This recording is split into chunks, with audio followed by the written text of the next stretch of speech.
आपकी इससे पहले भी मुज़ाकरात होते रहे हैं, और अगर मुज़ाकरात आपकी होते रहे हैं और मुज़ाकरात जो ब्रेक थ्रू हुए हैं किस वजह से आगे ब्रेक थ्रू है। और दूसरा एहतजाज की जो बात है 5 अगस्त की बात सुनी थी कि 5 अगस्त को पीक पे एहतजाज होगा, अब आप 90 दिन की बात कर रहे हैं। ये 90 दिन के बीच में जो नया जिक्र है इस हवाले से 90 दिन आपने किसको दिया है? हुकूमत को दिए हैं, एस्टैब्लिशमेंट को दिए, क्या अपने आप को दिए हैं? पहली बात तो ये देखें 5 अगस्त का था कि 5 अगस्त तक एक नया अमल बनाना है और उसको पीक पे लेके जा रहा है, क्योंकि पिछली दफा जो हमने एहतजाज किए पाकिस्तान की तारीख सबसे बड़े एहतजाज किए तो आखिर हमें गोलियां मारी गई, हमारे लोगों को शहीद कर दिया, गोलियां मार दी गई हमें। तो उसके बाद हम नया अमल बनाकर हम ऐसा करेंगे कुछ कि उसको 5 अगस्त तक पीक पे ले जाएंगे अपने पॉलिटिकल तरीकाकार से, अपने आइन और कानून के अंदर रहते हुए।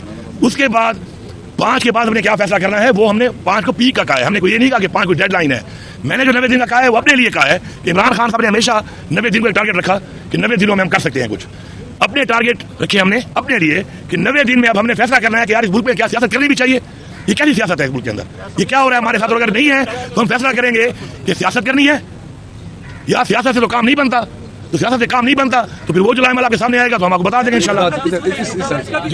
कैटेगोरिकली बात बताइएगा, आप उन लोगों में शामिल हैं जिनके बारे में ये कहा जाता था कि खान साहब ने आपको भी इजाज़त दी हुई है बातचीत करने के लिए, क्या मुकम्मल डेडलॉक हो गया कि अब पाकिस्तान के ताकतवर इदारे आपसे बात करने को तैयार नहीं है, तो उसके बाद आप सड़क का रास्ता इख्तियार कर रहे हैं?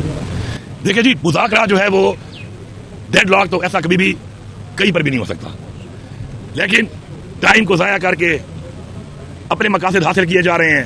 हमारी रिजर्व सीटें भी ले ली, उसके बाद अभी हमारे पे और केसेस बनाए हुए हैं, उनके ऊपर डेडलाइनें दे दी कि तब तक फैसले करो, सारे जैली केस हैं। तो उसके मुताबिक अगर हम इनकी बात के ऊपर यकीन करके इनकी टाइमलाइन पे चलें तो हमें सूट नहीं कर रहा, हमारे डिमांड नुकसान उठा चुके हैं। अब जहाँ तक बात है मुज़ाकरात के हवाले से हम दो पर बात करते हैं, हमने कभी भी छुपी हुई मुलाकात नहीं की। मैं अपनी ज़ात का बताऊं, अगर मेरी कोई सरकारी मीटिंग भी होती है तो मैं सरकारी मीटिंग में भी अपनी पार्टी का एजेंडा, इमरान खान का मसला, पार्टी का मसला जरूर उजागर करता हूँ, ये मेरा इखलाकी फर्ज है, लेकिन उसका रिजल्ट नहीं आ रहा। तो अब जब रिजल्ट नहीं आ रहा तो इसलिए हम ओपन अभी ऑफर दे रहे हैं कि आओ बैठो, बात करो, करनी है तो करो, नहीं करनी अपने काम पे हम भी लग गए हैं, हम भी अपने काम पे लग गए हैं, हमने भी अपनी टाइम लाइन और टारगेट रख लिए हैं। आपको भी हमने ऑफर दी हुई है, आए अगर बैठ के बात हल होगी ठीक है, नहीं होगी सड़कों पर आईनी तौर पर एहतजाज करना, अपना हक मांगना मेरा आईनी हक है, मुझे जलसे में इजाज़त दी जा रही। अब मैं कल लाहौर में हम जलसा करने के लिए इजाज़त मांगेंगे, हमें जलसा की इजाज़त दी जाए, हम ये गारंटी करते हैं, लिख के देते हैं कि हमने कभी पहले तोड़ फोड़ की है, न कभी बाद में करेंगे। कल हम लाहौर आए हैं ना, क्या हमने किसी को नुकसान पहुंचाया?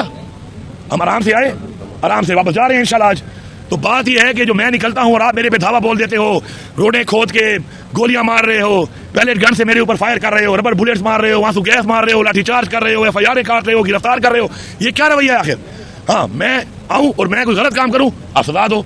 अभी हमने प्रोटेस्ट का ऐलान नहीं किया होता कि पहले से ही लोगों के ऊपर छापे लगाना शुरू कर दे। तो ये जो वतीरा इन्होंने इख्तियार किया हुआ है उसके लिए हमें भी अपना जो पॉलिसी है उसको थोड़ा तब्दील करके अब इंशाल्लाह एक और राय अमल के ऊपर हम काम कर रहे हैं, उस पर हमें काम करना पड़ेगा। मेरा ये सवाल है कि 18वीं तरमीम में एक आम तासुर ये था सियासत के हवाले से कि आसिफ अली जरदारी जितना सियासत को पाकिस्तान में समझता है उसका TIG करनी चाहिए। तो अब ये लग रहा है कि आसिफ अली जरदारी को सियासत और इक़्तिदार की राहदारियों में आप काट गए हैं सियासी मैदान में। इधर इमरान खान साहब भी आपसे खुश हैं, उधर जो बावजूद तबका है वो भी खुश है, और 90 दिन की आपने तहरीक आगे चला दी है। पहली बात तो ये है, अल्लाह ना करे कि मैं जरदारी के साथ मुझे कंपेयर करो, ठीक है?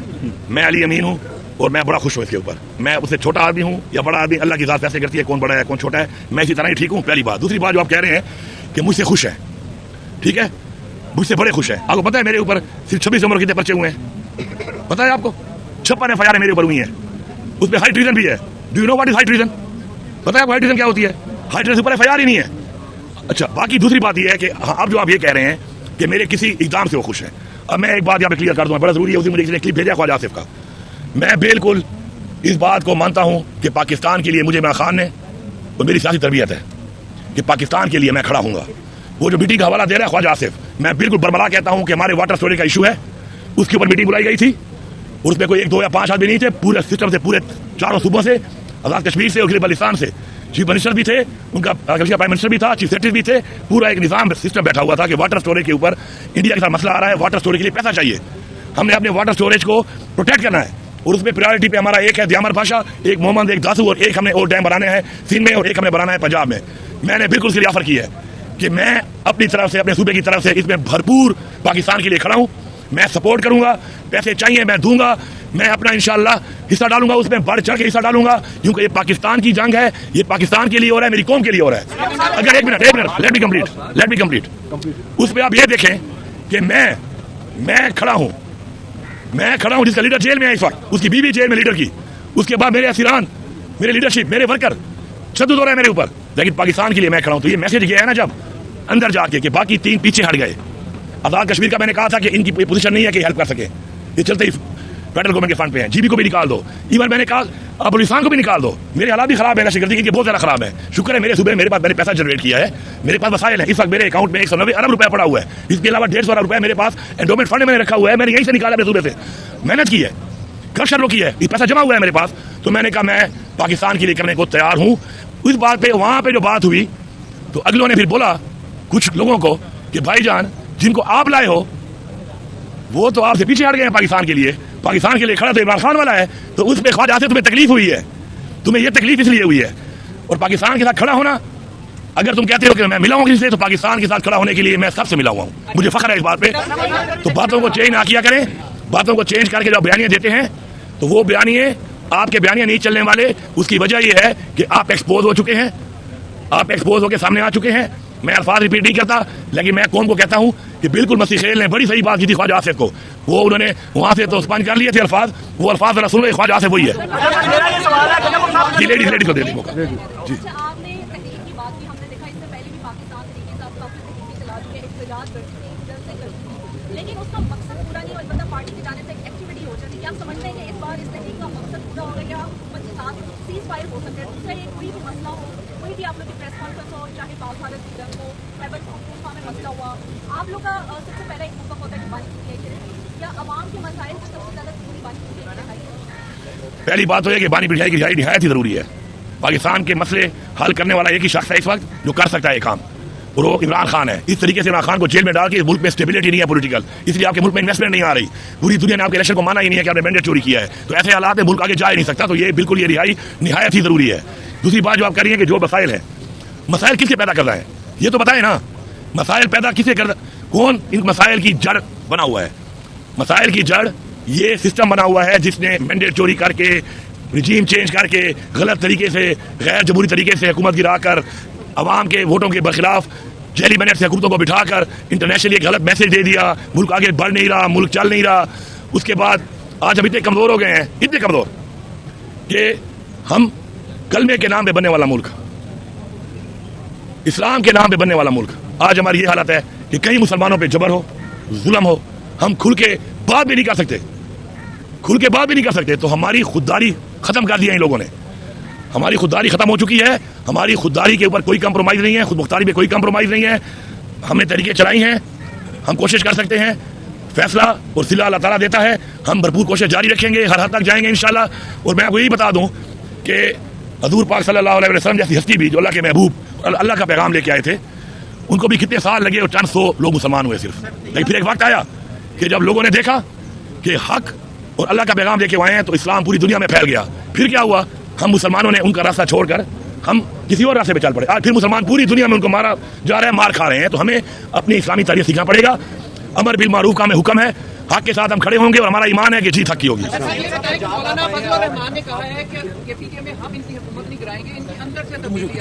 इसको मैं फरमान का जवाब मैं दे दूं। और दूसरा ये कि बानी पीटीआई की हुकूमत आई, उन्होंने ऐलान किया हम 90 दिन में मुल्क से करप्शन का खात्मा करेंगे, 90 दिन में लूटा हुआ पैसा अंदर लाएंगे। वो उनके कोई ऐलानात पूरे हुए और आपका 90 दिन का जो बानी पीटीआई का रहाई का ऐलान है ये किस तरह पूरा करेंगे? क्या जेल छोड़ेंगे, क्या करेंगे? सर ऐड कीजिएगा मौलाना शहादत के हवाले से। जी पहली बात आप ये सुने, आप पहले मैं उसकी बात करता हूँ। अभी हमारे एक बाजोड़ में हमारे मौलाना साहब को शहीद किया गया। आप देखिए उसका बेटा क्या नारे मार रहा है, वो सीखो, अक्ल के दरवाजे खोलो। आप देखो उसका बेटा खड़े हुए क्या नारे मार रहा है। एतमाद खत्म हो गया है, इदारों पे एतमाद नहीं है, तो इससे कोई सीखना चाहिए। दूसरी बात जो आप कह रही है मौलाना फजल रहमान की, मौलाना फजल रहमान के बारे में मुझे टाइम में कहा गया कि जी आप इसके बारे में कोई बात ना किया करें। मैं नहीं करता, हमारी पार्टी ने कहा कि जी आप उससे बात ना करें, बीच में हमारे साथ भाई वो हमारे अलायंस में आएगा। मैंने पहले भी इनको बोला था ये मुनाफिक आदमी है, लेकिन मैं चुप हो गया। अब ये जो कह रहा है कि पख्तूनख्वा में जेली मैंडेट है, मैं इसको चैलेंज करता हूं कि फॉर्म 45 खुलवाते हैं पूरे सूबे में, इसके 3 लोगों के अलावा इसके सारे फॉर्म 47 है, ये खुद फॉर्म 47 है। और मैं यही बताना चाहता हूं पूरी कौम को कि मौलाना साहब अंदर से अभी भी मिला हुआ है, और ये जो बातें कर रहा है वो मौलाना साहब मैं तेरी औकात देखना चाहता हूं। तू तगड़ा हो जा, तू तगड़ा हो जा, तू आगे गिरा ले, तू आगे गिरा ले। तेरी तकलीफ का मुझे अंदाजा है, तुमने इस्लाम के नाम पे वोट लिया, इस्लाम के नाम पे वोट लेने के बाद पख्तूनख्वा के लोगों के सेंटीमेंट जरा ज्यादा हैं, प्रो इस्लामिक ज्यादा हैं। उधर तुमने उनको बेवकूफ बनाया हुआ था। इमरान खान ने साबित किया कि वो इस्लाम का सफीर है।